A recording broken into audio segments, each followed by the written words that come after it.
আসসালামু আলাইকুম। পুরোদমে ইসরায়েল ফিলিস্তিন যুদ্ধ চলছে, জানিয়ে দেব আমাদের হাতে থাকা সর্বশেষ আপডেট আন্তর্জাতিক সংবাদ।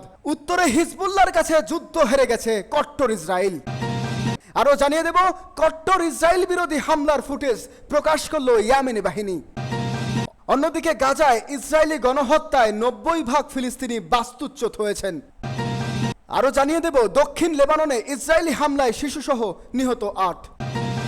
এবং সর্বশেষ জানিয়ে দেব নেতানিয়াহু ও গ্যালান্টকে গ্রেপ্তারের উপর জোর দিলেন করিম খান।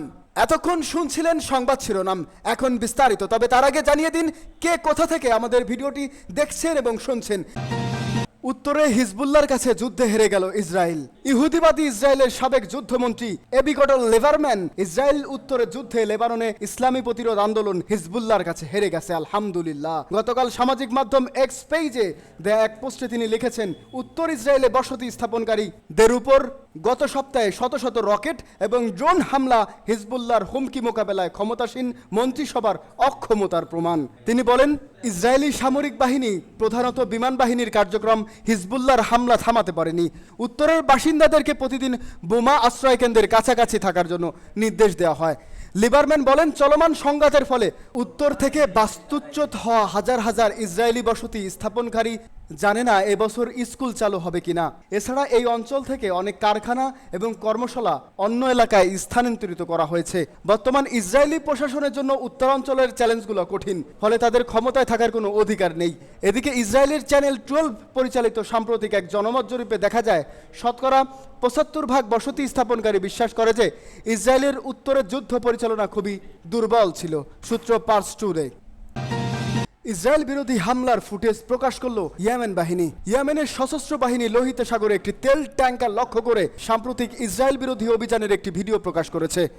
পাশাপাশি শিপিং কোম্পানিগুলোকে ইয়েমেনি বাহিনীর নিষেধাজ্ঞা লঙ্ঘন না করার জন্য সতর্ক করেছে।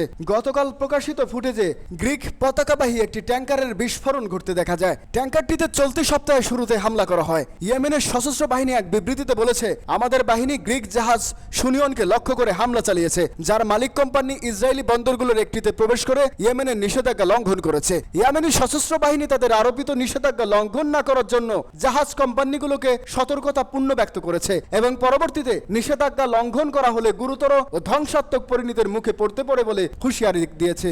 বিবৃতিতে বলা হয়েছে, ইহুদিবাদী শত্রু যতক্ষণ ফিলিস্তিনি জনগণের বিরুদ্ধে তাদের আগ্রাসন ও অবরোধ অব্যাহত রাখবে, ততক্ষণ ইসরায়েল অভিমুখী মার্কিন ও ব্রিটিশ জাহাজগুলো শত্রু হিসেবে বিবেচনা করা হবে।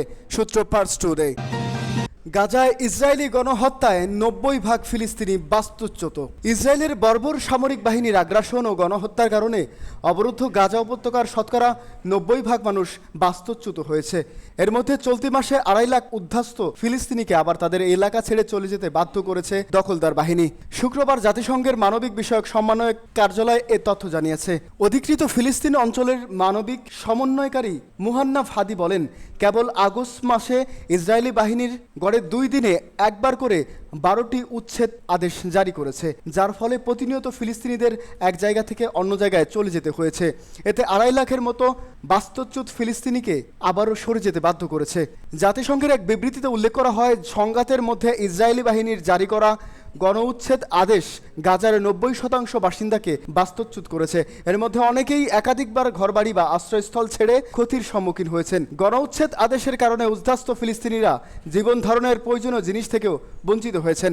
বিবৃতিতে দেইর আল বালা, খান ইউনিসের 4টি এলাকা থেকে কয়েক হাজার বেসামরিক লোকের সাম্প্রতিক বাস্তুচ্যুত হওয়ার কথা উল্লেখ করা হয়। মোহান্নাফ ফাদি বলেন, যদি বেসামরিক নাগরিকদের সুরক্ষার জন্য উচ্ছেদ আদেশ দেওয়া হয়ে থাকে, তাহলে প্রকৃত তথ্য হলো ইসরায়েলিরা ঠিক বিপরীত কাজ করেছে, অর্থাৎ তারা ফিলিস্তিনি নাগরিকদের সুরক্ষার জন্য উচ্ছেদ করছে না। সূত্র ইরনা। দক্ষিণ লেবাননে ইসরায়েলি হামলায় শিশুসহ নিহত 8। দক্ষিণ লেবাননে ইসরায়েলের বিমান ও ড্রোন হামলায় এক শিশুসহ অন্তত 8 জন নিহত হয়েছেন। লেবাননের স্বাস্থ্য মন্ত্রণালয় জানিয়েছে শুক্রবার এক বিবৃতিতে এই তথ্য। বিবৃতিতে বলা হয়েছে, দক্ষিণ লেবাননের বিভিন্ন স্থানে ইসরায়েলি ড্রোন হামলায় এসব ব্যক্তি নিহত হন। স্বাস্থ্য মন্ত্রণালয়ের বিবৃতিতে বলা হয়, আইতা আল জাবালে ইসরায়েলি ড্রোন হামলায় 7 বছর বয়সী এক শিশুসহ 2 জন নিহত হন।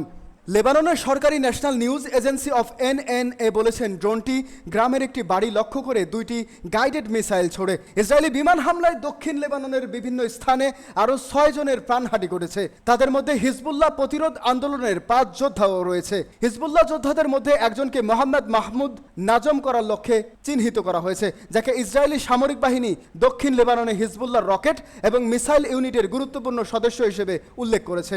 গত বছরের 7 অক্টোবর থেকে গাজা উপত্যকায় গণহত্যামূলক যুদ্ধ শুরু করার পর থেকে ইসরায়েল দক্ষিণ লেবাননেও প্রায় প্রতিদিন হামলা চালাচ্ছে। ইসরায়েলি আগ্রাসনে লেবাননে প্রায় 600 জনের প্রাণহানি ঘটেছে। অন্যদিকে পাল্টা হামলা চালিয়ে আসছে হিজবুল্লাহ।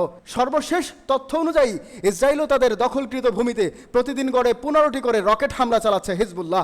এতে কট্টর ইসরায়েলি সেনাবাহিনীর বেশ ক্ষয়ক্ষতিও হচ্ছে। সূত্র আল জাজিরা। নেতানিয়াহু ও গ্যালানকে গ্রেপ্তারের উপর জোর দিলেন করিম খান।